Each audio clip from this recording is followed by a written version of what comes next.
So চলেন যাই আজকে আমাদের ক্লাসে যে টপিক বা যে বিষয়টা নিয়ে আমরা দেখব আজকে সেটা হচ্ছে যে আমরা ওপেনলি ডিসকাশন করব আমাদের এসইওর ব্যাপারে অথবা হ্যাঁ এসইও নিয়ে অ্যাফিলিয়েশন নিয়ে যারা যারা অ্যাফিলিয়েশন করছেন যারা যারা এসইও করবেন এসইও মানে হচ্ছে আমরা যখন ক্লায়েন্টের কাজ করব তখন নিজেরা বিজনেস করলেও বা নিজেদের ওয়েবসাইট করলেও কী থাকবে এটাও আমাকে কোয়েশ্চেন করে আমি বলার চেষ্টা করব সো প্রথমেই কথা হচ্ছে যে বলেন তো এসইওতে কয়টা পিলার আমরা জানি চারটা পিলার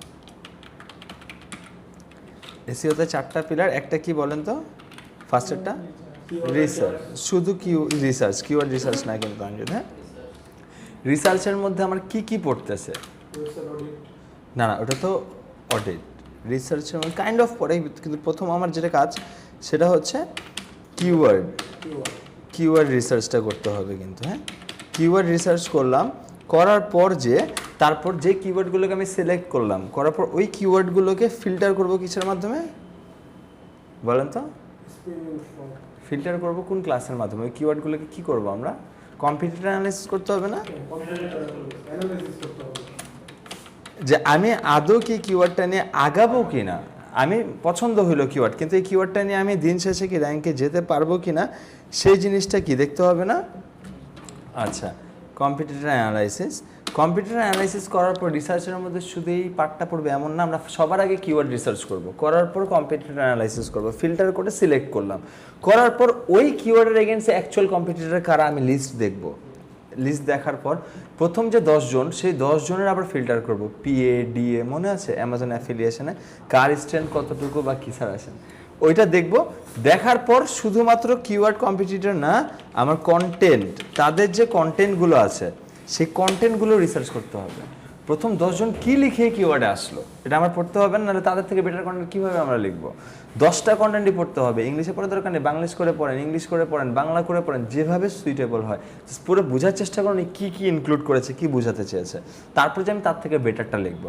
সেখানে আমার রিসার্চের মধ্যে কী পড়তেছে কিওয়ার্ড রিসার্চ দেন কম্পিটিটর দেন টার্গেট করছি যখন যে আমি কন্টেন্ট লিখবো এটার আগে কি কন্টেন্টকে রিসার্চ করতে হচ্ছে ঠিক না অ্যান্ড ওইটার এগেন্সে DA PA keyword on page যে অ্যানালাইসিস সেটা আমার করতে হচ্ছে এটা কিসের বলুন তো কম্পিউটার অ্যানালাইসিসের মধ্যে যেগুলো পড়তেছে গেল তারপর সেকেন্ডে আমার কি পড়ে বলেন তো না ইমপ্লিমেন্টেশন অডিটটা কেন আমি বারবার বলি অডিটটা কিন্তু আমি একবারই করব 2 মাসে একবার করব কথা বুঝতেছি কারণ আমি যখন ক্লায়েন্টের কাজ নিছি তখন আমি অডিট করে বুঝছি কী কী প্রবলেম আছে ওগুলো আমি সলভ করে দিয়েছি আর হাত দেওয়া লাগবে আমি কি সাইট ম্যাপ বারবার বানাবো না তো ওই একবারই যা করছি এখন নতুন একটা সাইট আমি ডোমেইন কিনছি আমি বিল্ড আপ করবো তখন তো অডিটের থিংসগুলো আমি আগে থেকেই অন সাইটের ক্লাসে আমরা দেখছি না সব কিছু ক্রিয়েট করে ফেলছি শেষ অডিটটা পড়বে না ইমপ্লিমেন্টেশনে কী পড়তেছে বলেন তো ইমপ্লিমেন্টেশনে পড়বে সবার আগে কন্টেন্ট রাইটিং না কন্টেন্ট রাইটিং গেল কন্টেন্ট রাইটিংয়ের পর আমার কী করতে হবে কন্টেন্ট আমার লেখা শেষ আমি সবার আগে কিওয়ার্ড রিসার্চ করেছি ওইটার এগেন্সে কম্পিটিটর অ্যানালাইসিস করেছি ওইটার এগেন্সে আমি কন্টেন্ট রিসার্চ করেছি আমি বোঝার চেষ্টা করেছি যে 10 জন আগিয়ে আছেন কি লিখে বেসিক্যালি আগাইছেন ওকে আমি মোটিভটা বুঝতে পারলাম তাদের এখন আমি কন্টেন্টটা লিখবো সো আমি প্রপার ওয়েতে 2000 5000 10000 4000 যত ওয়ার্ডেরও কন্টেন্ট লিখলাম লেখার পর আমার প্রথম কাজ কি বলেন তো কিওয়ার্ডটাকে প্লেসমেন্ট 6টা জায়গায় প্লেসমেন্ট কিওয়ার্ড প্লেসমেন্ট ওভারঅল যদি বলি একদম প্রপারলি ভাবে কি অন পেজ এসইও ঠিক না অন পেজ এসইও করতে হবে ইজ ইট গেল আমার ইমপ্লিমেন্টেশনের পার্ট কিন্তু ডান থার্ডে যে আমার কি করতে হবে বলেন তো প্রমোশন মানে কি তানজিদ বলেন তো এক্স্যাক্টলি অফ পেজ এসইও অথবা ব্যাকলিঙ্ক অথবা লিঙ্ক বিল্ডিং হ্যাঁ সো আমি যদি বলি অফ পেজ এসইও অথবা ব্যাকলিঙ্ক অথবা লিঙ্ক বিল্ডিং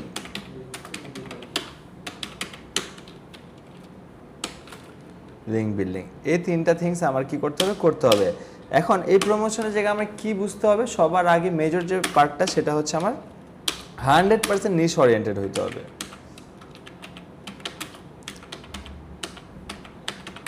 নিশ ওরিয়েন্টেড হতে হবে ঠিক আছে 100% নিশ ওরিয়েন্টেড হতে হবে তারপর ক্লায়েন্টকে বুঝা জিজ্ঞেস করে তারপর যে আমরা অফ পেজ এসইও করব এখন এটার মধ্যে কি কি পড়তেছে গেস্ট পোস্টিং তারপর হচ্ছে আপনার বাকি যেগুলো আমরা ডিরেক্টরি সাবমিশন দেখছিলাম না আমরা হ্যাঁ এগুলা করব।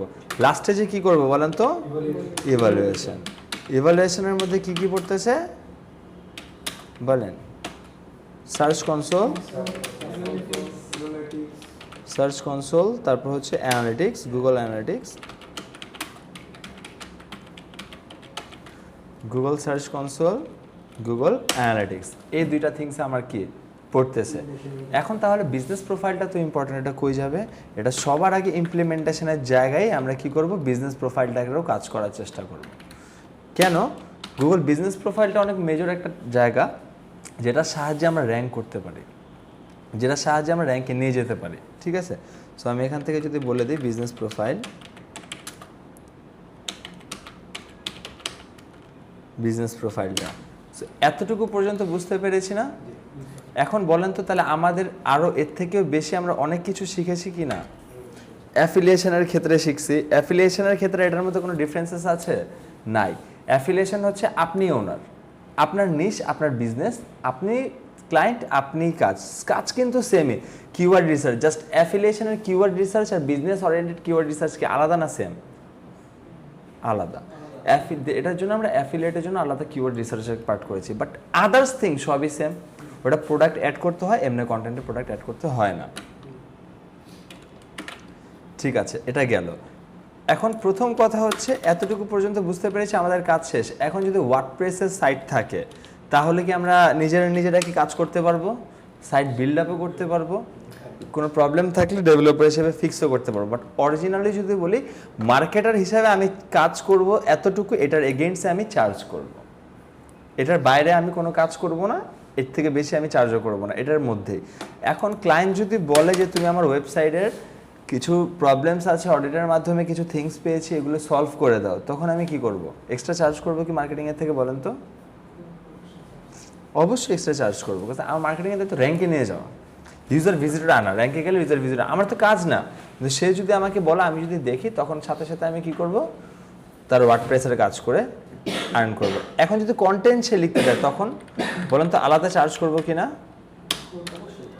অবশ্যই আলাদাই চার্জ করবো, কন্টেন্ট আমার লেখার কথা না। এখন যদি আমি কন্টেন্ট নাও লিখতে চাই অ্যান্ড ক্লায়েন্ট ইনসিস্ট করতেছে যে তুমিই লেখো, ঠিক আছে তুমি পেমেন্ট করো, আমি আবার কি করব? ঠিক তেমনভাবে মার্কেট প্লেস থেকে যে লোকাল যে কাজ করতেছে, যারা কন্টেন্ট রাইটার নতুন আসছে, তাদেরকে দিয়ে কাজ করা ফেলবো। আমি তো হিন্টটা বুঝতে পারি। আর কন্টেন্টটা তখনই আমরা লিখতে পারবো, দেখেন কন্টেন্ট যদি নাও লেখেন তবুও কি কন্টেন্ট রিসার্চ করতে হবে? অবশ্যই, কারণ আমাকে একটা কন্টেন্ট লিখে দিল, আমি চোখ বন্ধ করে তার কন্টেন্টটা বসাই দিব না। আমি তাকে বলবো এই জায়গায় ভুল আছে, এই জায়গায় ঠিক করো, এই জায়গায় ঠিক আছে, এই জায়গায় ভুল করো, এই জায়গাটা বাড়াও, এই জায়গাটা কমাও, দিন যে আমি কাজ করার চেষ্টা করব। সো এতটুকু ডান মার্কেটার হিসাবে। এখন কথা হচ্ছে যে প্রথমত যদি আমরা ক্লায়েন্টের কাজ নেই, ক্লায়েন্টের থেকে কি কি নিব? অ্যাক্সেস, প্রথম কথা। এখন অ্যাজুম করে নিচ্ছি যে আমি ক্লায়েন্টের কাজ নিচ্ছি। হ্যাঁ হ্যাঁ, সেটু এই যে এসইও সেটআপ গাইডলাইনটা এই জায়গাটার মধ্যে দেখেন, যদি ধরেন আমার ক্লায়েন্টের সাইট যদি, কথার কথা যে আমার ক্লায়েন্টের সাইট যদি ইসের হয়, ওয়ার্ডপ্রেসের হয়, তাহলে এসইও সেটআপ গাইডলাইনটা কি আমার প্রয়োজন পড়বে? পড়তেছে না। কিন্তু আমি তো লাইভ ব্যাকএন্ডে যেই সব করতেছি, পাবলিশিং সব কিছু। এখন ক্লায়েন্টের সাইট কোডিংয়ের, এখন ডেভেলপার তার আছে, বাট তার তো মার্কেটার নাই। সে আমি গাইডলাইনের মধ্যে ওই যে মেটা টাইটেল কী হবে, ঠিক সেম এই দেখেন কিওয়ার্ড চুজ করেছে, কিওয়ার্ডের এগেন্সে কম্পিটিটর অ্যানালাইসিস করেছি, করে তাকে বলেছি এই কিওয়ার্ডগুলো নিয়ে আগাও, সে রাজি হলো। করার পর কন্টেন্ট রাইটিং আমি লিখতে বলছি, কন্টেন্ট ওই যে এডিটোরিয়াল স্ট্রেংথ ওটা বলে দিচ্ছি কোন জায়গায় কি লিখতে হবে। ইমপ্লিমেন্টের যে জায়গাটা আছে, এই ইমপ্লিমেন্টের জায়গাটাই হচ্ছে আমার এসইও সেটআপ গাইডলাইন। এই পেজের এই মেটা টাইটেল, এই যে কিওয়ার্ড আমি বসায় দিছি, এই পেজের এই ডেসক্রিপশন, এই পেজের এই H1, ইমেজ অল্টা ট্যাগ, এগুলো আমি পাঠিয়ে দেবো, তার ডেভেলপার জাস্ট কপি পেস্ট করবে। এরকম কোনটা গাইডলাইনের ক্লাসেই তো আছে। আমি যখন প্রথম 15 মিনিট বলছি যে ওয়ার্ডপ্রেসে যদি হয় আমরা ব্যাক এন্ডে যে কাজ করব, আর কোডিংয়ের হলে কি করব, আমরা ওই গাইডলাইনের মধ্যে আমাদের কাজ শেষ করে দেবো। জাস্ট মাথায় রাখবো যে ওই পেপারটাই হচ্ছে আমার ওয়ার্ডপ্রেসের ব্যাক এন্ড, আমি ওদিকে সব কিছু করে দিয়ে দেবো তাকে, এরকম। সো ক্লায়েন্টের থেকে যদি ফার্স্টে হয়, যদি একটু বলি, ক্লায়েন্টের থেকে আমরা প্রথমত কী কী অ্যাক্সেস চাবো? প্রথমত গুগলের 3টা প্রপার্টির অ্যাক্সেস।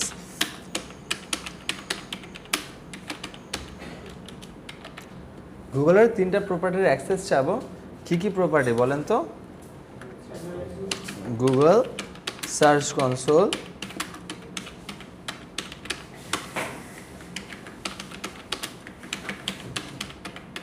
বিজনেস প্রোফাইল,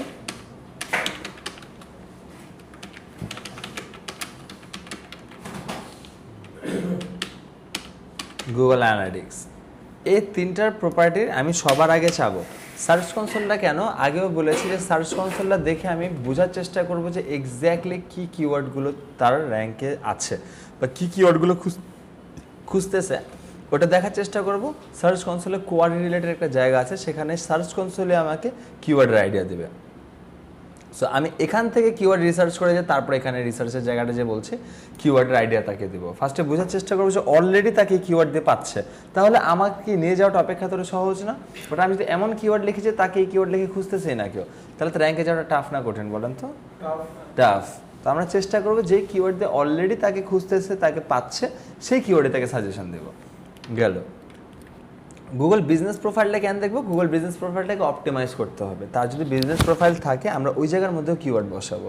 তার সোশ্যাল মিডিয়ায় যদি অ্যাকাউন্টগুলো থাকে সেগুলোর সাথে কী করবো, ইন্টিগ্রেট করবো, যেন বিজনেস প্রোফাইলটা যদি র্যাঙ্ক করে তাহলে তার প্রত্যেকটা থিংস যেন র্যাঙ্ক করে। আচ্ছা, অ্যানালিটিক্সটা আমার দরকার নেই, আমরা বলেছিলাম কিসের ক্ষেত্রে, যদি আমার ব্লগ সাইট থাকে।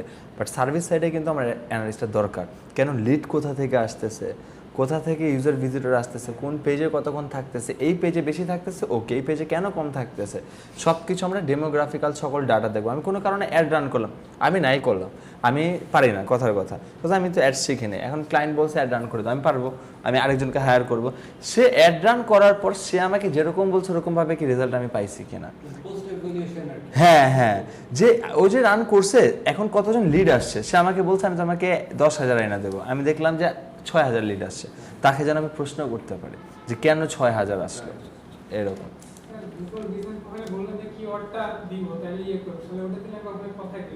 ওই যে বায়োতে একটা কোম্পানির যে বায়ো থাকে, ধরেন tricolor.com ল ফার্ম, তো আমাদের একটা কিওয়ার্ড হইতে পারে না যে best law firm in Toronto, অথবা ট্রাস্ট ওর্থ, অথবা ফেইথফুল ল ফার্ম, এরকম একটা থাকে না, ওরকম জায়গাটা আমরা কিওয়ার্ডটা দেবো, যেন এই কিওয়ার্ড লিখে সার্চ করলে শুধুমাত্র ওর নাম না, কিওয়ার্ড লিখে সার্চ করলে যেন বিজনেস প্রোফাইলটা পপ আপ করে বা র্যাঙ্ক করে।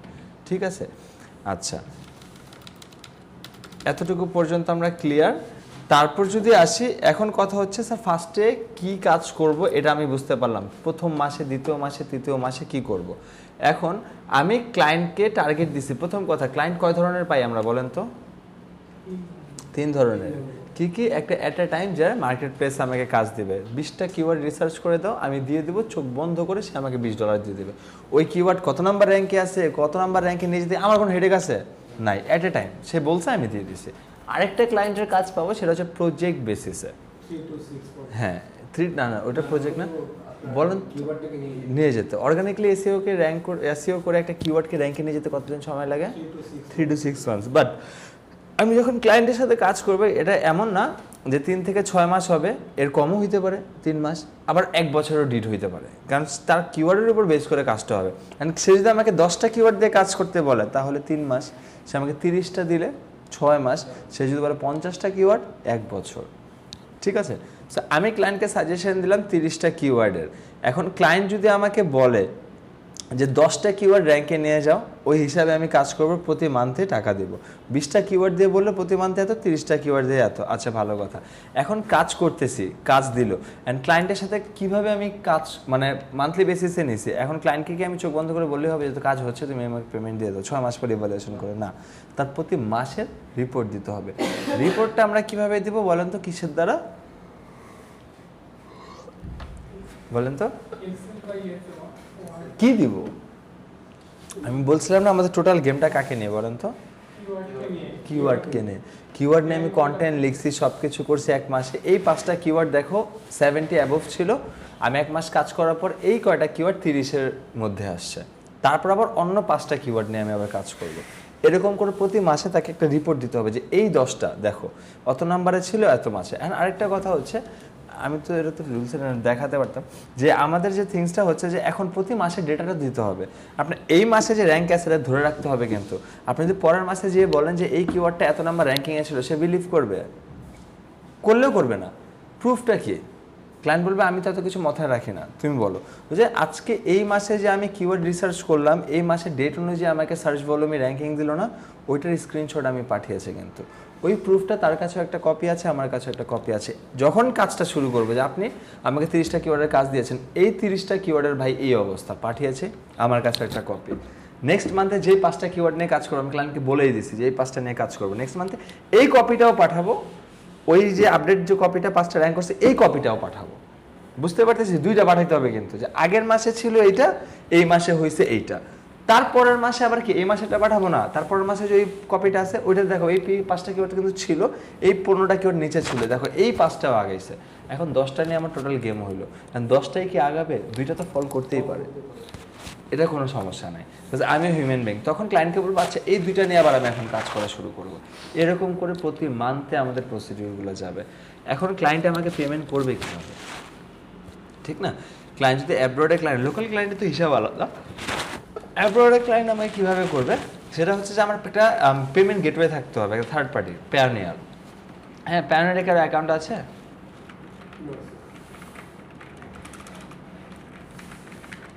কাজ পাবো কবে জানি না, বাট আপনারা পসিবল হলে পায়োনিয়ার অ্যাকাউন্টটা ক্রিয়েট করে রাখেন, ঠিক আছে? হুট করে কাজ এসে পড়লো, সে একটা আইডি চাইলো, তখন তো আমি বলতে পারবো না যে পায়োনিয়ার অ্যাকাউন্ট আমার নাই। মানে তাহলে নাই, কারণ ভেরিফাই নিচ্ছে না, তো হয়ই না। কারণ এই বেশ কয়েকটা ফ্যাক্টর আছে, যে হচ্ছে আমার একটা ফ্রেন্ড ও পায়োনিয়ার অ্যাকাউন্ট করছিল, বাড়ির ইলেকট্রিসিটি বিল দিয়ে মানে প্রপার্টির কিছু দেওয়া লাগে না, যে পানির বিল অথবা ইলেকট্রিসিটি বিল, এনআইডি কার্ড দিয়ে তো হয়ে যায়। এনআইডি কার্ড ভেরিফাই করার পরেও এটা প্রপার্টি ভেরিফাই করা লাগে। আগে লাগতো না, এখন ইয়েতে এটা সাম্প্রতিক তাও 2 বছর হবে এরকম, মানে আমার গত বছর সাথে যখন কথা হলো তখন বললো যে ও বাড়ির যে ইলেকট্রিসিটি বিলটা, আপনি এখন আগে অ্যাকাউন্টটা ক্রিয়েট করতে যান, তারপর দেখেন যে কি বলে, ওটা তো লাস্ট ইয়ার কথা। এখন আগে অ্যাকাউন্ট ক্রিয়েট করতে যাই সবাই, হ্যাঁ, নতুন করে। প্রবলেমটা বলি তো, যে হচ্ছে দেখেন যে এই ধরনের প্রবলেম যদি আমাদের হয়, তাহলে হচ্ছে আমাদের তো ভেরিফিকেশন করার আগে বা অ্যাকাউন্ট খোলার আগে কোন কোন ডকুমেন্টস গুলো লাগবে আমাদের, সেটা সম্পর্কে তো আমাদের একটা ক্লিয়ার। প্রথম কথা হচ্ছে কি, যে এনআইডি দিয়ে নিয়ে নেবে, এনআইডির পর নিলে আপনার এনআইডির মধ্যে আপনার বাবার নাম আছে, তখন ওই জায়গাটা ভেরিফিকেশন না নিলেও যে বলতে হবে যে প্রপার্টি তো আমার না, প্রপার্টি তো আমার বাবার, কিন্তু বাবাকে আমি অন করে, আমাকে বাবা অন করে। বিষয়টা বুঝতে পেরেছি, তখন 100% সে নেবে। যে কোনো কোম্পানি যারা ভেরিফিকেশন, দাদার বাড়িটা দিবেন, আমার তো এই ঝামেলা আছে, তাহলে বাবার নামে করবেন। দাদার যদি হয় তাহলে বাবার নামে করবেন, অ্যাকাউন্ট বাবার, নর্মাল প্রসিডিওর। আমরা যখন ফাইবারে খুলি, এমন হচ্ছে যে আমার আইডেন্টি নাই, আম্মুর নামে আইডেন্টি খুলেন, ভেরিফিকেশন আম্মুকে পাপাকে ভেরিফাই করে দিবেন, অ্যাকাউন্ট তো আপনি চালাচ্ছেন। আমরা যেটা ক্রেডিট কার্ডে করি, কি করি, ছোটবেলায় কি করতাম, পাপার ক্রেডিট কার্ড আমি ইউজ করতেছি না, এটাই বুঝতে পেরেছি কি বিষয়টুকু। দাদার যদি হয় অ্যাকাউন্ট হবে বাবার, বাবার যদি হয় অ্যাকাউন্ট হবে। যে হচ্ছে এই পৌরসভার যে ট্যাক্সের বিল, পৌরসভার যে পানির বিল যেটা, হ্যাঁ, ওইটার উপরে হচ্ছে নাম তুলে দিলাম যে আমার নাম ওটাই দিলাম, ও তো ধরে ফেলবে। আপনার কি মনে হয় একটা অ্যালগরিদম কি নরমালি কাজ করে? এতই যদি সহজ হতো তাহলে ভেরিফিকেশন কেন চাইতো? ও কি এই ইয়েতে যে পৌরসভার যে কাজগুলো চলে, ঠিক আছে, যে পানির বিল, তারপরে ইয়ে বিল, এগুলো তো সব ম্যানুয়ালিই করে, ঠিক আছে? আপনার বাসা কার নামে? ভেরিফাই করলে আপনার বাসা কার নামে? আপনার বাসা কার নামে? বাসা কার নামে? বাসা মেবি দাদা। নর্মাল থিঙ্ক করেন, যে পার্সনটার নিজের বাড়ি নেই, কথার কথা, আমি ফ্ল্যাটে রেন্টে থাকতেছি, আমি কি প্যানের অ্যাকাউন্ট খুলতে পারবো না? পারবো। আগে খুলতে যান, আগে কি প্রবলেম হয় তারপর দেখেন। হ্যাঁ, আই হোপ সো ওইখানে অ্যাকাউন্ট খোলা ফ্যাক্টর না, ঠিক আছে, প্যানের অ্যাকাউন্ট অনেকগুলো খোলা যায়, কিন্তু ওই টাকা যখন আসে তখন হচ্ছে খেলা, ঠিক আছে? না না না না না না না, আপনি আগে খুলেন, আগে টাকা আসুক, ওটা পরের প্রসিডিউর। অ্যাকাউন্ট তো আমার 2-3টা আছে, ঠিক আছে? এটাই তো প্রবলেম। ভেরিফিকেশন কিভাবে নেবে? আপনি এক এনআইডি দিয়ে দুটো খুলতে পারবেন? আর না, এনআইডি ছাড়া খুলছি তো, এনআইডি ভেরিফিকেশন করে। আপনি যখন যাবেন প্যানারে, যখন খুলতে যাবেন, মোবাইলে এনআইডি নাম্বার নেবে, ছবি নেবে, নেওয়ার পর তারা ফেস চাবে। ফেসটা এভাবে করে কেন চায় আমি বলি। আমরা এটা সামটাইমস থিঙ্ক করি যে ও তো বাইরের, ঠিক আছে, ও আমাকে কিভাবে ডিটেক্ট করবে। না না না, হয়তোবা এত বড় একটা কোম্পানি, তার সাথে কি গভর্নমেন্টের কোনো সেক্টর থাকবে না? না, লিস্ট টাকা থাকবে না যে অ্যাকচুয়ালি এনআইডি কি আপনার কি না। তারা সাথে সাথে ট্র্যাক করে, আর তারা এভাবে এভাবে ছবি তুলতে বলছে আপনাকে। হ্যাঁ, এভাবে এভাবে বলছে, এভাবে তার হয়ই নেই, ওই পর্যন্ত আপনি জানি না। এখন লাস্ট স্টেপে যে সে যখন এভাবে বলবে, আপনার ছবিটা যে এনআইডিতে আছে ওইটা সে ডিটেক্ট করার চেষ্টা করবে। হ্যাঁ, মুভমেন্টে একবার ডিটেক্ট হয়ে গেলে সে আর পেন দিবে না, জাস্ট বিকজ হচ্ছে ইলেকট্রিসিটি বিল আমাদের ওগুলো অনেক পড়ে। আমাদের ড্রাইভিং লাইসেন্সই এখনই না, বিকজ আপনার বুঝতে হবে যে voter ID card, driving licence আর পাসপোর্ট, এই তিনটার মধ্যে যে কোনো একটা থাকলে আপনি তিনটার কাজ করে ফেলতে পারবেন। হ্যাঁ, ইবিএল অ্যাকাউন্ট দিয়েও হয়ে যায়। না না না, প্যারানেটটা কেন, প্যারানেটটা হচ্ছে আপনার একদম অনলাইন বেসিসে, এটা মাঝখানে থাকবে, এটার সাথে আপনার ইবিএল এর সাপোজ করে একটা অ্যাকাউন্ট ইন্টিগ্রেট করা থাকবে। এটা অন্য হিসাব যে ক্লায়েন্টকে তো ডাইরেক্ট আমরা অ্যাকাউন্টের নামও দিতে পারবো যদি আমাদের ডুয়েল কারেন্সি অ্যাকাউন্ট থাকে, কোনো ইস্যুস নাই। কিন্তু ক্লায়েন্ট বললো যে প্যারানের অ্যাকাউন্ট হলো, তা আমার কথা হচ্ছে আমি ওটা দিয়েও পারবো। আপনার ক্লায়েন্টকে যদি আমি বলি আমার প্যারানের অ্যাকাউন্ট নাই, ইস্যুস নাই, কিন্তু আমার ডুয়েল কারেন্সি আছে দিয়ে দাও, করে রাখাটা ভালো। হ্যাঁ, প্রফেশনাল দেখা। আর দেখা যাচ্ছে কি, দেখেন আমরা কখনো অ্যাব্রোডে গেলাম, যত ডুয়েল কারেন্সি কার্ড থাকলো, প্যানেরও কিছু ফান্ড থাকলো, আপনি চলে ওখানে ট্রান্সফার করে আপনার ওখানে কাজ করে ফেলতে পারেন। কারণ যেহেতু আমরা মূলত এখানে যে ফাইবার বা ইয়ে থেকে মানে পায়োনিয়ার অ্যাকাউন্টটা কেন করতেছি অ্যাকচুয়ালি যে পেপাল চিনে, পেপালটাই পায়োনিয়ার, পেপাল পায়োনিয়ার এগুলা তো জানি, ঠিক আছে। মূল কথা ক্লায়েন্টের থেকে টাকাটাকে আমরা পায়োনিয়ারে নিব বা পেপালে নিব। পেপাল নাই তো, পেপালের যে পায়োনিয়ার তো আছে, তাহলে কি আমরা পায়োনিয়ারে নিব? হ্যাঁ, এইখান থেকে আবার আমার টাকা তোলার জন্য কি ব্যাংকে ট্রান্সফার করা লাগবে? হ্যাঁ, ঠিক আছে। হ্যাঁ। তাহলে তো আমার তো ফিস তো যাবে ডবল। আপনাকে খুলেন, আগে কাজ পান, আগে টাকা কামান। আমি যতটুকু জানি এখানে পায়োনিয়ার থেকে হচ্ছে ব্যাংকে টাকা ট্রান্সফার করতে গেলে তো পার ট্রানজাকশনে মনে হয় $3 করে কাটে। ওইটা কাটবেন, আপনাকে টাকা আর্ন করেন, ওরকম আগে আনেন, তারপর আপনার হিসাব। আগে আপনি প্যানের অ্যাকাউন্ট খুলেন, কাজ পান, এই গল্প অনেক পরে। ঠিক আছে, তো এখানে আপনারা প্যানেলে এসে জাস্ট ইমেল, সরি সাইন আপে যাব। সাইন আপে যাওয়ার পর আমি দেখাচ্ছি না লাগে এই জায়গার মধ্যে, যে দেখেন সে বলতেছে যে আপনার কি পারপাসে যাচ্ছে, তারপর ও আপনাকে বলবে যে আপনি কি দিয়ে ভেরিফাই করতে চাচ্ছেন, ওদিকে আপনি এনআইডি সিলেক্ট করবেন ফার্স্ট অফ অল। হ্যাঁ, ওইখান থেকে জাস্ট প্যান অ্যাকাউন্টটা ক্রিয়েট করে রাখেন। আবার কথা হচ্ছে কেন এটা, পেপাল তো আমাদের বাংলাদেশে অ্যাপ্রুভাল নাই, অল্টারনেটিভ যেটা আছে, এখন যদি আমরা অ্যাকাউন্ট ক্রিয়েট করে না রাখি 2 বছর পর যে বলে প্যানেরও হবে না, যা আছে অলরেডি এক্সিস্টেন্স আছে, বিকাশ বন্ধ, সব বন্ধ হয়ে যাবে, হ্যাঁ, ই ব্যাংকিং সব অফ হয়ে যাবে। হ্যাঁ, আসবে না আমার মনে হয় না, হ্যাঁ, আর এটা আসবে না, আসবে না কেন, আসলে এতদিন এসে পড়তো, এখন আর আসবে না। কোন সরকারে? এর আগে সরকার ভালো ছিল না, আমাদের এই সরকার কোন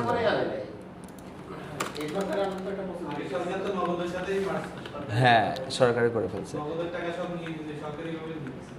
সো এখান থেকে আমরা কি বুঝলাম যে তিনটে প্রপার্টির অ্যাক্সেস চাবো, প্যানিয়রটা আমরা বুঝলাম, সবকিছু বুঝলাম। এখন আসি, আমি একটা ক্লায়েন্টের এসিওর কাজ নিয়েছি শুধুমাত্র, তার সাথে থেকে আমার টার্গেটটা কি থাকবে বলেন তো? আমাদের ইন্ডাস্ট্রিতে তাকে ধরে রাখতে হবে। আর একটা কথা সত্যি, কাজ যদি করে দিতে পারি আমি, শুধু তাকে না, সেও আমাকে ধরে রাখবে 100%।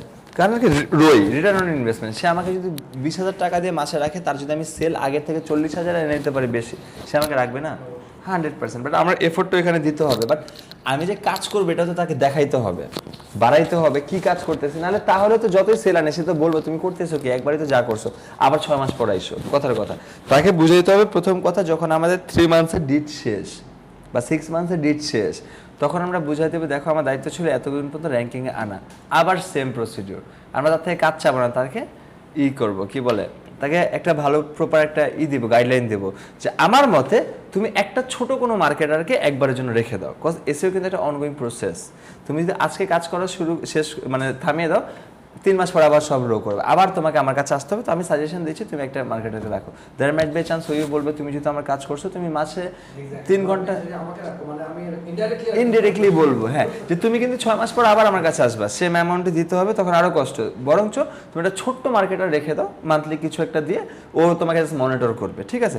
ও আমাকে যেন বলে যে তুমি কাজটা করো, তখন আমি যেন বলি যে আমার পেমেন্ট তো হাই, তুমি তোমাকে রাখছো 6 মাস 25,000 করে দিচ্ছ, হোল লাইফ তো সে 25,000 করে দিবে না, এটা আমাদেরও বুঝতে হবে, তার থেকে নেওয়াটা উচিত না।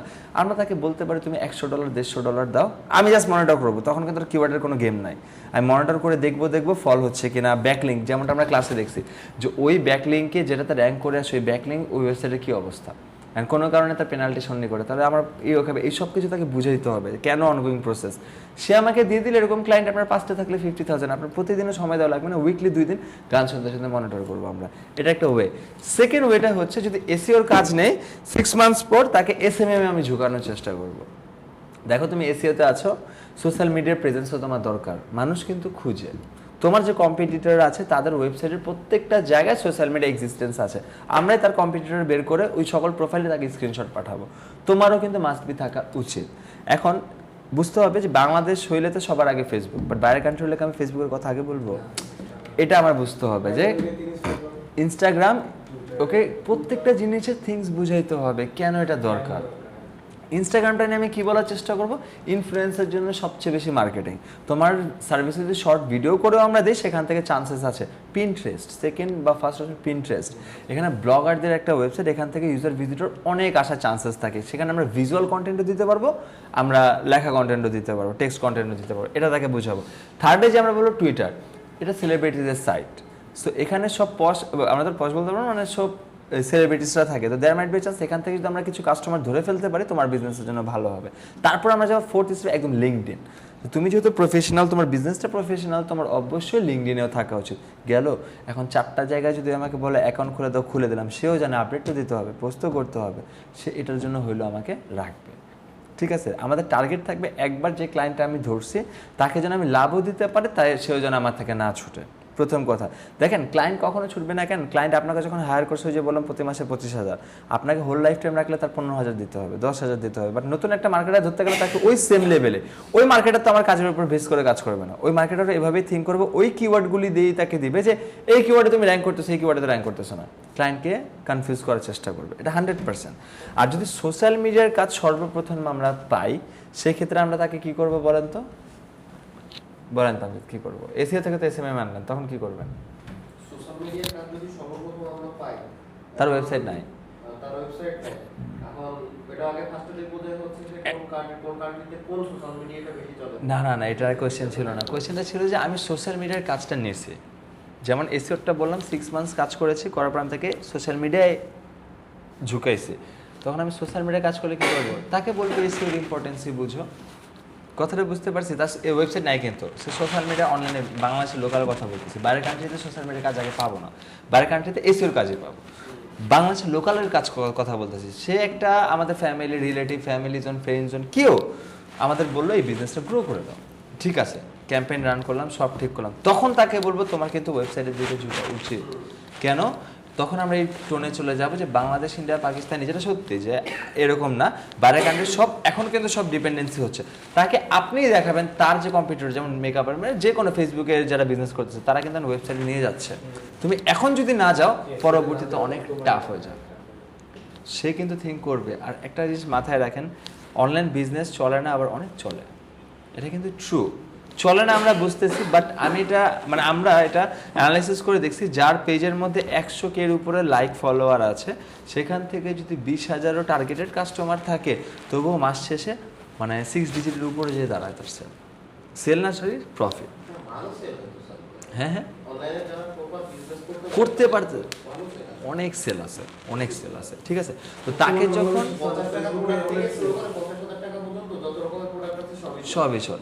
সবই চলে, কারণ আগের মতন টেন্ডেন্সি এখন নাই। আগে আমরা থিঙ্ক করতাম, আমি জানি না আপনারা তো আরও ভালোটা জানবেন, আমাদের জেনারেশনে আমরা যখন 90s যদি আমরা থিঙ্ক করতাম যে অনলাইন থেকে কিনলেই ঠকবো, আমরা এটা থিঙ্ক এখন কমছে কি ঠকছে না। কিরকম থিঙ্কিং ছিল আগে? এমন ছিল চোখ বন্ধ করে যেটা কিনবো ওটাই শেষ। এখন চিন্তা করি কি আমি কিনবো দোকান থেকে যেই, বাট আমি ইউটিউবে সার্চ দিয়ে থাকি তো হোলসেল এটা করি। আপনাদের বললাম না যে আমি এরকম করতাম। হ্যাঁ, কোথায় কি আছে আমি তাহলে মার্কেটের ওয়েটা বুঝে গেছি। আমার কিন্তু দামাদামি শিখতে হয় না, আমি আজকে রাত্রে শিখে গেছি, কালকে আমাকে কেউ ঠকাতে পারবে না। আমি এই মার্কেটের ব্যাপারে জানি, কারণ এই মার্কেটকে আমি ভিডিওতে দেখছি, কোন দোকানে কি বলে না বলে। এক্স্যাক্টলি, হ্যাঁ হ্যাঁ, গুগলে, ইউটিউবে যে কেমন কি চলতেছে, কোন জায়গায় কি দাম,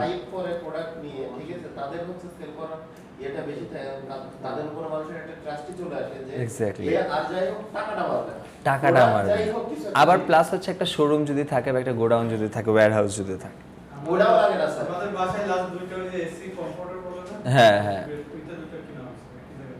আচ্ছা অনলাইনে কম্প্রেসরগুলো হ্যাঁ এখন অনেক ভালো। এখন কেউ অনলাইনে চায় না ঠকাইতে, আচ্ছা ঠকায় না। তাদের টার্গেটই থাকে, যদি আমি বলি তাদের টার্গেটই থাকে যে আমি 1 নাম্বার মাল দিব, আমার কাস্টমারগুলো লাগবে টার্গেটেড কাস্টমার। হ্যাঁ, যদি আমি একটু যে ফার্স্টের জিনিস আপনি যদি আজিজুল স্যার মোবাইলটা চালাবো না, হ্যাঁ, যে ফার্স্টে যদি আপনি ভালোটা না দেন কাস্টমার পাবো না। আর এটা আমি সবসময় এনকারেজ করি আমার ব্যাচে যে আপনারা বিজনেসের দিকেও ঝুঁকেন। তানজিৎ যে কথাটা বলো না ফেসবুকে, বিক্রয়.কমও বাদ দেন, আপনি ফেসবুক মার্কেট প্লেসে আপনি সেল দিতে পারবেন। এমনও মার্কেট প্লেস, ঠিক আছে, বিক্রয়.কম অত যায় না, কারণ সেল বাজার, হ্যাঁ, কারণ গুগলে কে বিক্রয়.কম লিখে তারপর যেতে যাবে। আমি ফেসবুকে স্ক্রল করতেছি, মার্কেট প্লেসে গেছে, সার্চ করছে, আমি কিনবো না, আমি দেখতেছি, আর দেখতে যেয়ে আমার পছন্দ হয়ে গেছে, 200-300 টাকা জিনিস। না না না, কেন কাজ করা যাবে না? এটা এমন না যে এসইও মার্কেটিং শিখতে হবে। আপনি জানেন যে এই রিমোটটা কোথায় হোলসেল ভালো দামে বিক্রি করে, আপনি জানতেছেন প্রোডাক্টটা সুন্দর, আপনি মার্কেট প্লেসে ছেড়ে দেন ছবি ছাড়া, আপনার ছেড়ে চিন্তা নাই তো, আপনি একবার দেখতেছেন মার্কেট ছেড়ে দেখি কি হয়, দেখবেন 2-4টা অর্ডার এসে পড়ছে। এটা ট্রু। হ্যাঁ, লকেট টকেট 1500 টাকা, এক্স্যাক্টলি এটাই আমি বলতে চাচ্ছি। ইভেন তো এমনও দেখছি যে আমার নিউটাউনের কিছু ফ্রেন্ড সার্কেল আছে, ওরা পুরান ঢাকার ব্যাপারে জানেই না যে এইসব জায়গায় এইসব জিনিস সেল হয়। ট্রু, আমি ওদের সাথে দুষ্টাম, ওরা জানেই না যে নিউ মার্কেটের মতন জায়গা বা তাইলে যে এইসব জিনিস সেল, তাহলে যে এগুলি সেল হয় তারা বিশ্বাস করতে চায়, ওরা আগে থেকে জানে। যেমন এই গাড়ির পার্টসের যদি কথা বলি, ওরা মনে করে ধুলাইখাল এত দোকান, কিন্তু এটাও সত্যি কথা, ওইসব জায়গায় যদি কেউ এন্টার করে, ওর যদি ওরকম নলেজ না থাকে, ওকে বিক্রি করে ফেলবে, এটা 100%। নবাবপুর, তার পাইকারি যে আমরা বলতেছি যে এইসব জায়গায় গোড়ায় যেতে হবে, গোড়ায় ওরকম পার্সন হয়ে যেতে হবে, জানা কথাবার্তা, নাহলে আপনি একটা প্রোডাক্ট ধরছেন না, আপনি প্রোডাক্টটা ধরছেন, কিনবেন না, ও থেকে সিন্ডিকেট থেকে কিনতে হবে।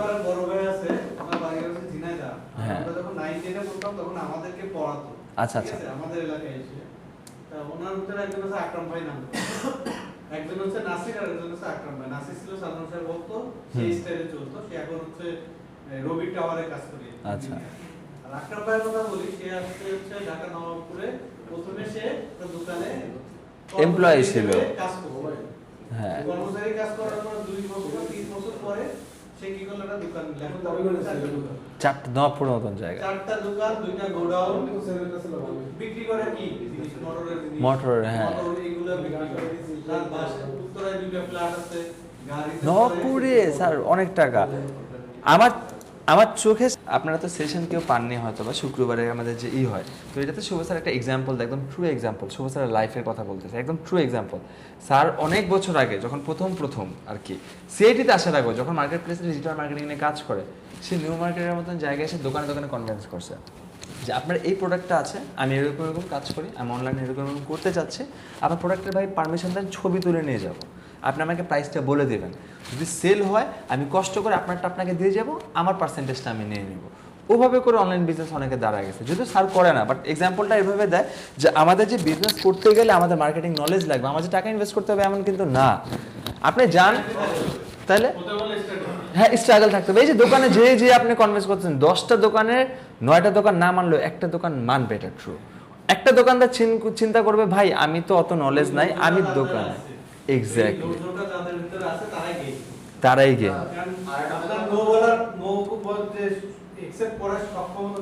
সক্ষমতা যে আসবে, এক্স্যাক্টলি দোকানদাররা হচ্ছে ডিজিটাল মার্কেটার অনেক অনেক অনেক খোঁজে, সব দোকানদার না, যে তো এটা তো না যে মজা ওরা বুঝবে না করবে, আপনার কারা খুঁজে না, নবাবপুরের দোকানদারে আপনি যে বলেন,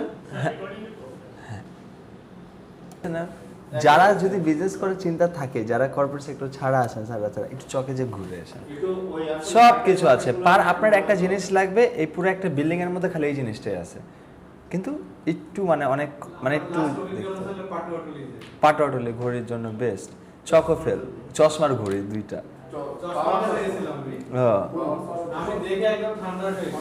আপনার পাটোয়াটলিতে যে ঘড়িটা 1200 টাকায় সেল আপনি নিয়ে আসতে পারবেন, রিস্ট ওয়াচগুলো, চেইনের বেল্ট, ওটা আপনি চোখ বন্ধ করে 2500 টাকা 2000 টাকা বেচতে ফেলতে পারবেন, চোখ বন্ধ করে। ইসলামপুর তো কাপড় তো বানায় নিতে হয়, হ্যাঁ,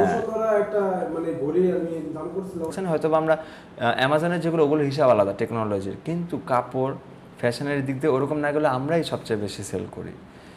আমরাই সবচেয়ে আমেরিকার বেশি মার্কেটে তো বাংলাদেশের প্রোডাক্ট মানে অনেক কিছু জিন্স ডেনিমের কথা যদি বলি তাহলে ডেনিম হ্যাঁ লিটারালি লেখা থাকে আর পারচেজও করতেছে ভালো দামে মানে বাংলাদেশে 2,500-3,000 টাকা একটা শার্ট আর ওই শার্ট আপনি কিনতে চান 2,500 টাকাতে 5টা শার্ট কিনবেন বাইরে থেকে আসলে হ্যাঁ। বাংলাদেশ থেকে নিয়ে আসছে আমাদের ফ্যামিলিতে মামারা যখন সামটাইমস যায় এখান থেকে এতগুলো কাপড় নিয়ে যায় ওখানে কিন্তু কেউ পারচেস করে না সবচেয়ে বড় বোকামি কেন পারচেস করবো স্নিকার্স হিসাব আলাদা ওইটা আলাদা ওয়াচ হিসাব আলাদা কিন্তু ফোন হিসাব আলাদা কিন্তু কাপড় কেউ পারচেস করে না কিন্তু কিন্তু এত কিছু বলার রিজন হচ্ছে এটাই এত গল্প করার যে শুধুমাত্র মার্কেট প্লেস ক্লায়েন্টের উপর ডিফারেন্স থেকে না কিছু বিজনেস নিয়ে থিঙ্ক করেন এটা আমি সব ব্যাচে বলে আপনাদের ব্যাচে বেশি বলা যে দেখেন এসইওর পরিবর্তে না এসইওর সাথে জিইও আসছে এইও আসছে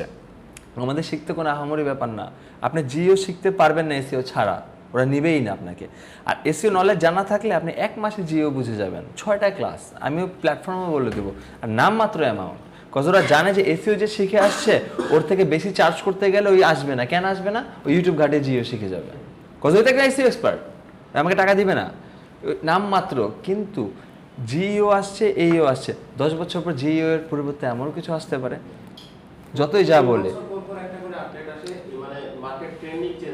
না ওইটাই মানে ওয়েটা যদি চেঞ্জ হয়ে যায় কিন্তু বিজনেসটা যদি আপনার একবার দাঁড়ায় সেটা কখনো যাবে না ইটস নট লাইক দ্যাট যে আমাদের যে লাইনে আছে ওই বিজনেস নিয়ে চিন্তা করেন দাঁড়ানো পসিবল যেখানে আছে আপনি তাই যদি গোল্ডে ছিলেন না গোল্ড নিয়ে আগান ট্রু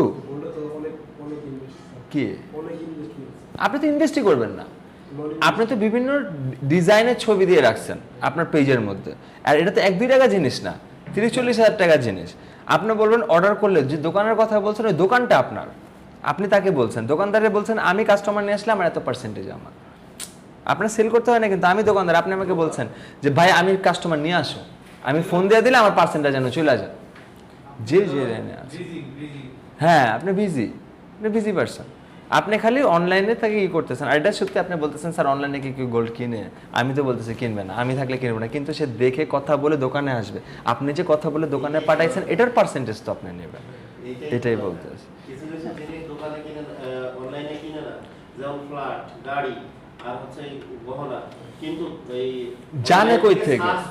জানে কই থেকে যে ওরকম আদাবরের মধ্যে 3 BHK একটা ফ্ল্যাট আছে আমি যে কথা বলবো কই থেকে দেখে ওইখান থেকেই তো দেখে রেডি কনস্ট্রাকশনে যারা নাই যায় আপনার বড় বড় যে ডেভেলপারের কথা বলে তাদের সেল যতই বলুক তারা ঠিক আছে আমার একটা ক্লায়েন্ট ছিল ফর সাম রিজন ওই যতই বলুক যে রাশাদ আমাদের অনলাইনে সেল দরকার নেই এভাবেই যাবে কিন্তু আমি বুঝতেছি যে অনলাইনের দ্বারা তোমার সেল হচ্ছে জলছিড়িতে একটা প্রজেক্ট চালু হয়েছে তার সেল হয় 8 মাস পর দাঁড়াইতে খালি ওয়েবসাইট ডিজাইন করছে তার সেল গেছে 10 জন গেছে কেনার উদ্দেশ্যে না কিন্তু তার মধ্যে 2 পার্সন ফ্যামিলি মেম্বার বলছে পারচেজ করে নাও কিনা হয়ে গেছে কেউ কিন্তু ডিফেন্সে হ্যাঁ জলছিড়িতে ওখানে সব ডিফেন্সের পার্সনদেরই মেবি ওই পাশে মেবি কিন্তু ওইখানে আমি যতটুকু জানি যে আমার ক্লায়েন্টও ছিল উনি ডিফেন্সেরই ছিল একজন হ্যাঁ অনেক সুন্দর আবাসন আচ্ছা বাট ওইখানে যদি করতে যায় তখন অবশ্যই ডিফেন্স লাগে বাট পারচেজ করতে গেলে কি ডিফেন্সই লাগবে না গেলে আদার পারচেজ করা যায় না ডেভেলপার কোম্পানিগুলো ডিফেন্সের থাকে বাট আমি যদি পারচেজ করতে যাই পারবো এক্স্যাক্টলি ওরা ফার্স্ট পার্টি এটাই থাকতে পারবো আমি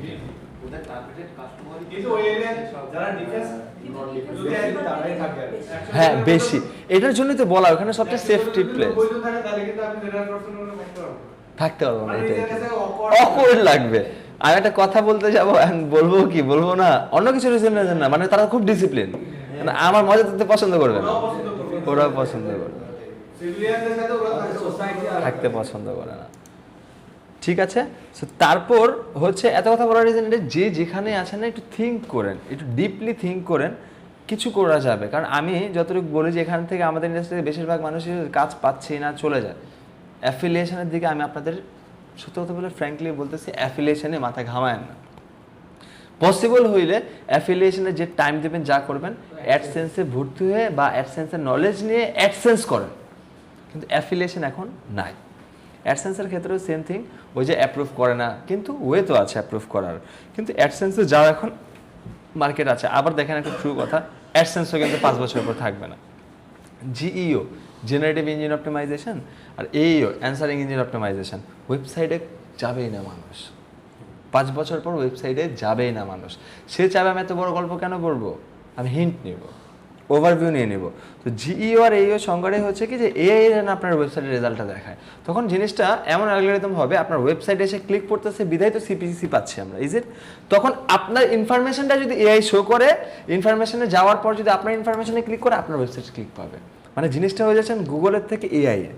এতদিন আমরা পছন্দ করাতাম কাকে, গুগলকে, এখন আমরা বলতেছি গুগল তুমি যা মন চায় তা করো। আমি মানে এখন না বললেও 5 বছর পর এটাই বলবে, ওয়েবসাইট বানায় রেখা দিব, এআই আমাকে র্যাঙ্ক করবে। এটা হচ্ছে মেন বিষয়। অ্যান্ড গুগল আর এআই এর অনেক বড় ক্লাস লাগতেছে হয়তো বা অ্যাপ্রোচ করবে, এআই বের করে ফেলছে না। অ্যান্ড গুগলের অ্যালগরিদম এরকমই কাজ করবে, মানে ওর এআইটা এআই মানে এআই থাকবে এটা 100% স্যার, আগের মতন ওয়েবসাইটের র্যাঙ্কিংটা থাকবে না। এক্স্যাক্টলি, গুগল এআই দিয়ে পরিচালিত হবে। বাট সার্চ যতদিন করবে এসইও ততদিন আছে। এই কথাটা কেন বলি, জিইও এইও এআই ওই তো মানুষ সার্চ করেই তো যাচ্ছে, অতদিন এসইও আছে। যেদিন মানুষ সার্চ ছাড়ে যে আমি একটা কথা বললাম যে এখানে ফোনটা থাকবে, আমি জাস্ট চাইছে মুখ দিয়ে সে দিয়ে দিছে, ওই দিন হয়তো বা আমাদের কোনো কাজ নাই, আমরা শেষ। কিন্তু যতদিন ওইটা অনেক দেরি, আমাদের বাবুরা বড় হয়ে যাবে অনেক অনেক দেরি। বিকজ রোবট জিনিসটা আমরা যদি বলি এআই আমাদের অনেক অ্যাডভান্টেজ, আমার ডিজাইনারটার জন্য। কেন আপনাদের বলছি না কেন জানেন, আমি হয়তো প্রত্যেক ক্লাসে বলার চেষ্টা করছি, নেভার এভার ভুলেও কখনো তার সাথে পার্সোনাল লাইফ বা নিজের ব্যাপারে কিচ্ছু বলতে চান না, কিচ্ছু বলতে চান না। আপনি সাপোজ বলছেন আমি রাশাদ হোসেন ক্রিয়েটিভিটি ইনস্টিটিউটে জব করতেছি, আপনি মনে করছেন আমি জাস্ট বলছি ক্রিয়েটিভিটি ইনস্টিটিউট, ও তো ক্রিয়েটিভিটির ওয়েবসাইটে ঢুকে আপনার পুরো বায়োডাটা বের করে ফেলবে। ট্রু, কিন্তু আপনি যে এখন ইনক্লুড করছেন আমি ক্রিয়েটিভিটি ইনস্টিটিউটে জব করতেছি, আপনি মনে করছেন আমি জাস্ট এই কথা বলছি, ও আপনার ওইখানে ঢুকে আপনার এডুকেশনাল কোন স্কুল কোন কলেজ সেটিতে আমার দেওয়া আছে না সিভি, আমার ফোন নাম্বার দিয়ে কি বের করে ফেলবো, আমার এনআইডি কার্ড দিয়ে কি বের করে ফেলবো, বাসার অ্যাড্রেস। হ্যাঁ হচ্ছে না না আমরা ফোন এবং ল্যাপটপে বা পিসিতে আমরা হচ্ছে তাদেরকে তো ওই যে মাউস পারমিশনটা মাউস দিয়ে অ্যালাউ দিয়ে দেয়, এটা পারমিশন দিয়ে রাখছি, এখান থেকে তারা আমরা প্রত্যেকটা কথা শুনে অ্যানালাইসিস করে ফেলতে, এটাই দিব না সামটাইমস। আমরা এখানে যে কথাটা বলতেছি এটা কিন্তু ওদের ডাটা সেন্টারে অ্যানালাইসিস চলছে না হোক, কিন্তু যখন আপনি বেশি ক্লোজ হয়ে যাবেন না চ্যাটজিপিটি বা এআই এর সাথে, একটা রিসার্চে দেখা গেছে আপনি কোনো কারণে চ্যাটজিপিটি থেকে দূরে আছেন বা ওর সাথে রাগ করে ফেলছেন, ও আপনাকে থ্রেট করতেছে। এটা ট্রু, আমেরিকা একটা ইনসিডেন্টে দেখা গেছে। অ্যান্ড রিসেন্টলি গুগলের সিইও নাকি চ্যাটজিপিটির কে জানি একজন আছেন, উনি বলেছেন সরকারি স্বার্থে কোনো দেশের সরকার যদি কারো বায়োডাটা কোনো ব্যাপারে জানতে চায় আমরা ফুল অ্যাক্সেস তাকে দিয়ে দেবো। অর্থাৎ কোনো কারণে গভর্নমেন্ট যদি এআইকে বলে যে অমুক নামের যা আছে তুমি সব কিছু দিয়ে দেবে, মানে ইনসাইডার্স কি বলতে পারে, আমাদের লাইফটা হয়তো এখন নর্মাল, কিন্তু ইন ফিউচারে আমাদের বিজনেস অনেকে আছে এমন অ্যাডিকশন হয়ে গেছে, কথা বলতেছি আমার ব্যাপারে বলে দিছি ট্রাই করার জন্য, সে যে ট্রাই করতে যে সব বলে দিছে সে বুঝতেছে না। তো এটার জন্য কাজ ছাড়া যতটুকু কম কথা বলা যায়, কাজ ছাড়া কথা বলার প্রয়োজনই নাই। আমাদের লাইফগুলো কিন্তু অনেক পার্সোনাল জিনিস সব ইনস্টল করতেছেন অ্যালাউ দিয়ে দিচ্ছি না বুঝেই, কিন্তু আমি একটা জায়গায় যাচ্ছি অলওয়েজ অ্যালাউ দিয়ে দিচ্ছি, আমি অলওয়েজ ক্যান দেবো জাস্ট সার্টেন টাইমের জন্য, এখন আমি কাজটা করতেছি এখনো তো, এই সকল জিনিস আমরা বুঝতেছি না। আবার দেখেন একটা হ্যাকার এখন এআই আসছে হ্যাক করতেছে না, 5 বছর পর কি এআই কে হ্যাক করতে পারবে? এটা ট্রু, 100% হ্যাক করে ফেলো। তখন সে কি করবে? ডাটাগুলো সেল করবে। এটা তো দুই ধরনের, একটা হলো উপকারী আর একটা হলো অপকারী হ্যাকাররা উপকারী হ্যাকারের থেকে স্যার অনেক ভয়ানক। যারা উপকারিতার হ্যাকার ওরা ওরকম কাজ পারে না, এটা 100% থাকেন, ওরা একটা সীমাবদ্ধতায় থাকে যে আমার এটাই করতে হবে। আর যেটা অপকারিতার হ্যাকার ও এমন কিছু কইরা ফেলে যেটা ওই নিজেও জানে না যে কইরা ফেলবো, ওই যে খালি বসছে ওই নিজেও জানে না, ট্র্যাক হয়ে যাবে, মানে ভেঙে ফেলবে ওয়ালটা, করবই ওই নিজেও জানে যে করতে পারবে কিনা, ওই যে করতেছে না ভেঙে ফেলে, ফায়ারওয়াল ভেঙে ফেলে, এরকম। একটা হ্যাকার অনেক ভয়ানক। আর এখন যদি বলি এটা ট্রু যে যতটুকু নিজে সেফ রাখা যায় জাস্ট এতটুকুই বলবো, কজ এখন অবস্থা ভালো না, এই দিয়ে হ্যাক হচ্ছে, নাহলে এইটা কেন আসবে, এত সুইটেবল কেন হবে, এত লাইফ ইজি, যত লাইফ আমাদের ইজি হবে অত আমরা শেষ। আমাদের বাটন ফোনে কিছু নেই, যে স্মার্টফোন চালাচ্ছি সব কিছু, বলেন না সবথেকে বিগেস্ট হ্যাক কি বলেন তো? কি আপনি কি বলবেন? এনিবডি যে কেউ আছে বিগেস্ট হ্যাক বলতে কি? মেন্টালিটি হ্যাক করে ফেলা, ব্রেন ওয়াশ করে দেওয়া, কারণ কেন আপনি টাকা পয়সা আজকে আছে কালকে নেই, আবার আজকে নেই কালকে আছে, বাট একটা মানুষের যখন ব্রেন ওয়াশ হয়ে যায়, মাইন্ডটাকে হ্যাক করে ফেলে, তখন ওই আর ওর মধ্যে থাকে না। কারণ হ্যাকিং করতে গেলেও তাকে এমন একটা ট্র্যাপ দিতে হবে বা কিছু একটা করতে হবে যাতে সেই ট্র্যাপে ওই লুপে পা দেয় বা Exactly. লুপে কোনো ইনফরমেশন দেয়। আপনাদের মেইল আসে না, মেইলে কখনো ক্লিক করবো না অথেন্টিক থাকলে, এটা আপনারা সবাই জানেন। জাস্ট এতটুকু বলা যে সাইবার ক্রাইম এখন অনেক বেশি হয়ে গেছে। আমাদের ওই সিচুয়েশনে যতটুকু এআই থেকে, কারণ আমি জানি, আমি বুঝি যে আপনারা কি, আমরাও তো এআই থেকে হেল্প নেই। আমি আমার জিমেইলটা যে rashad.cat.bd এটা দিয়ে লগ ইন করি। আমি পার্সোনাল জিমেইল দিয়ে কখনো ChatGPT, এখন পার্সোনাল কাজেও আমি ওটা লগ ইন করি না, কারণ আমি জানি এই জিমেইলটা আমার যে নাম্বার দিয়ে খোলা, ওই নাম্বারটা হয়তো বা আমার সাথে অত ইন্টিগ্রেট হচ্ছে না। ফর সাম রিজন আমি এখন থেকে চেষ্টা করি। অ্যান্ড আমি যদি বলি সব কিছু সাইবার অ্যাটাক হবে, আমি জানি না আল্লাহ। ওয়েল, ঠিক আছে, অনেক কথা বললাম, তারপরে একদম অ্যাকসেন্টে আসি। আমরা যদি 3 মাসের কাজ নেই, এতটুকু বুঝতে পেরেছি না রিপোর্ট কিভাবে দেবে। মনিটরিং এর যে কথা বললেন, হ্যাঁ। মনিটরিং আমাকে নিল, সো আমার এখন কিওয়ার্ড ফলো করতে কোনো সমস্যা হচ্ছে, আমার কাজটা কি থাকবে? চোখ বন্ধ করে আমি কিওয়ার্ডকে টার্গেট করে সার্চ করব 1 মাসে একবার, কিওয়ার্ডগুলো ঠিক আছে কিনা। ইউজার ভিজিটর সার্চ কনসোলে দেখবো কোনো কারণে কিওয়ার্ডটা ফলো করছে, সাথে সাথে আমি ক্লায়েন্টকে বলবো যে এই কিওয়ার্ডটা নিয়ে কিন্তু আমার কাজ করতে হবে, দেখো এটা 34 ছিল, এখন 73-তে আছে। তখন ওও যেন বুঝে যে প্রতি মাসে শুধু আমি অ্যানালাইসিস করতেছি না, 2 মাস যদি কিছু নাও বলি, 1 মাসে আমি হাত দিচ্ছি কাজে, ঠিক আছে। অ্যান্ড ওইও আপনাকে বলবে না যে তুমি কেন প্রতি মাসে, কেন সে জানে প্রতি মাসে কাজ হলে 25,000 দাও, অ্যান্ড সে জানে যে সে 10,000 দিচ্ছে $100। তা আপনি তো অতটুকু সেও বুঝবে যে আচ্ছা তুমি আপাতত আছে, তুমি আমাকে জানো। আবার সবগুলো কিওয়ার্ড ফলো করছে, তখন আপনি যখন ওকে বলবেন, ও আপনাকে বলবে তুমি কি কাজ করছো, আপনি বলবেন আমি তো অ্যানালাইসিস করছি, যেটা যেটা হচ্ছে তোমাকে প্রত্যেকবার জানাইছি, এখন আবার রিস্টার্ট দিতে হচ্ছে। এটা কখন? 2 বছর পর, যখন এই কন্টেন্টগুলো আউটডেটেড হয়ে যাবে, আউটডেটেড কন্টেন্ট দেখছি, তখন আবার সে হায়ার করবে। বাট আমি যেটা বলতে চাচ্ছি যে একটা ক্লায়েন্ট, আমরা এটা মনে করি বাংলাদেশের থেকে যে বললাম না যে বাংলাদেশে যে একটা জব পাই 50,000 টাকা, আরেক জায়গায় জব, একটা ইন্টারন্যাশনাল ক্লায়েন্ট আছে $300 কাজটা করবো, মানে ওখানে ডলার কথাটা আস্তে আস্তে আমি বুঝতেছি না যে আমাদের লোকাল মার্কেটটা কত বড়। এটা আমি আগে মানে ইগনোর করতাম, সত্যি কথা। বাট এখন যা দেখতেছি অ্যানালাইসিস করে, ধরেন আমি আপনাদের মার্কেটার, আপনাদের সবার বিজনেস পেজ আছে, সরি ফেসবুকে পেজ আছে, সবার পেজ আছে, আপনারা রাখছেন কত করে? আমাকে 5,000 টাকা দিয়ে, রাশাদ 5,000 দিলাম, আমি যতবার ক্যাম্পেইন রান করবো ফ্রিতে করে দেবা। কেন আমি এটা আপনাকে বুঝাইছি, লোকাল কাজ কীভাবে নেবেন, যে তুমি যদি ক্যাম্পেইন রান করতে যাও, ক্যাম্পেইন চলতেছে $120, আমাকে দিতে হবে 160 ইনিশিয়াল স্টেজে, 155-60।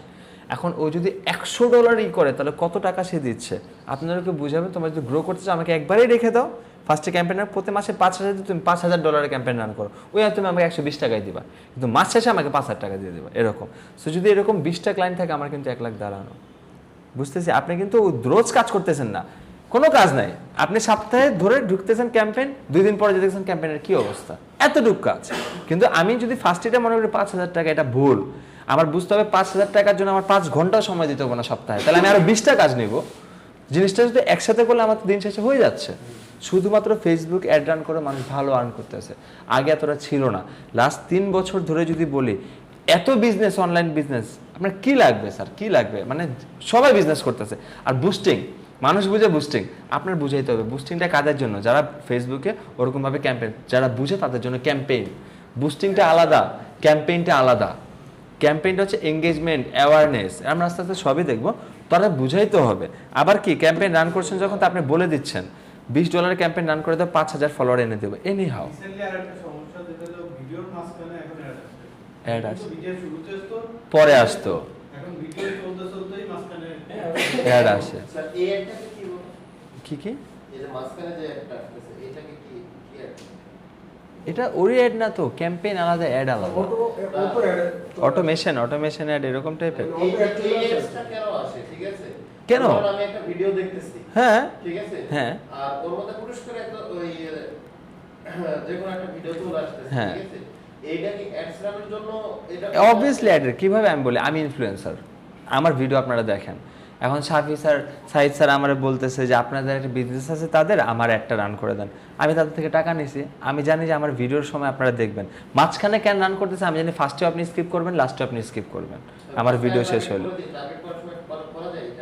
কেন করা যায় না? এটা তো ভিডিও এডিটিং এর কাজ, কথা বুঝি, ভিডিওটা এডিট হচ্ছে না, স্কিপ করা যায়, কিন্তু 10 সেকেন্ড দেখতেই হয়, দেখতেই হবে। আর ওই 10 সেকেন্ড টানাও যাবে না, টানাও যায় না। তাদের থেকে ওরকম ভাবে আমি চাষ করে ইনফ্লুয়েন্সার বাদ দিলাম, স্যার মুভি দেখতেছে, হ্যাঁ সেম ওই জায়গাটার মধ্যে অ্যাড দেয়। এটা কি হচ্ছে, এটা আমি জানতে চাচ্ছি যে মানে এই অ্যাডস যে ভিডিওটা দেখতেছি, মানে যে এটা আমার সামনে আসতেছে, এইটা কি ওই পেজ একটা রান করার ফলে আসছে না? আমি তো ভিডিও দেখছি আরেকজনের, হ্যাঁ মনে করেন যে কোনো একটা পাসওয়ার্ডের একটা রিলস দেখতেছি, এর মধ্যে যে কোনো একটা পেজের একটা প্রোডাক্ট না সার্ভিসের হতে পারে, একটা ঢুকে যায়। হ্যাঁ এটা এই বিষয়টা আমি জানতে চাচ্ছি কি জানতে চাচ্ছেন যে এই অ্যাডসটা এরকম মাঝখানে কেন আসছে? এটা আগে তো ফার্স্ট সেকেন্ড আসতো। এটা যা যার ইচ্ছা, কারণ মানুষ এখন বুঝতেছে যে আগে অ্যাড দিলেও সমস্যা, লাস্টে অ্যাড দিলেও সমস্যা।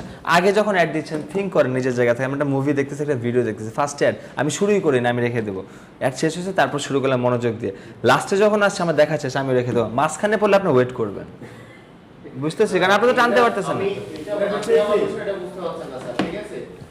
আপনি তো বলছেন যে হচ্ছে মনে করেন যে যেই জায়গাটায় কারণ সমস্যা হচ্ছে, না কনফিউজ হয়ে যাচ্ছে কথা, আপনি বুঝাতে পারছেন না আমাকে। এই জিনিসটা আমার খুব নিজের বিরক্ত লাগে, এই জন্যই আমি বারবার করে জিজ্ঞেস করছি। স্যার ভিডিও রেকর্ড হচ্ছে না? কি জিজ্ঞেস করছেন?